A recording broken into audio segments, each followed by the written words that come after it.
How easy is it to find yourself in the role as fixer? My guess, similar to all of us, pretty easy.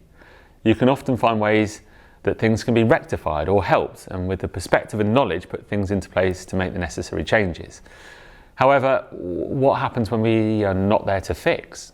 What do our sons do then? I'm going to offer some aspects to think about in these situations, where often it can be hard to find the right words to offer someone in distress.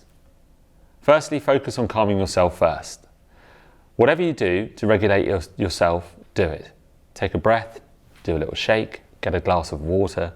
Whatever it might be, make sure you put the time in for that. Being calm yourself will have a big impact on the way that the conversation goes.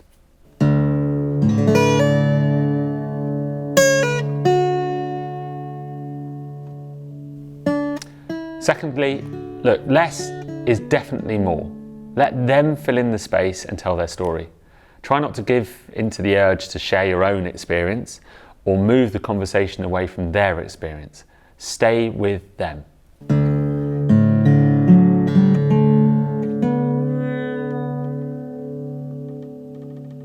Thirdly, and most importantly, the process of empathy. So this is to be able to listen out for the emotions and feelings, both verbal and non-verbal, but most importantly, it's the ability to communicate them back.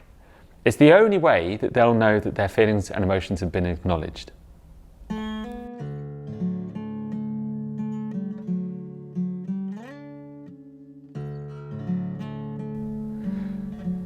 Finally, often as a counsellor to young people, stories can get pretty confusing, and I often find myself plotting pretty elaborate webs of social groups, and it can all get a bit tangled at points.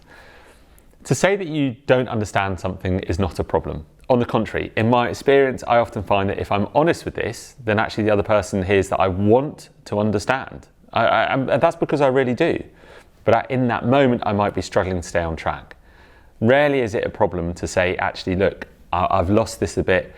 Can you just go back and explain that part a little more?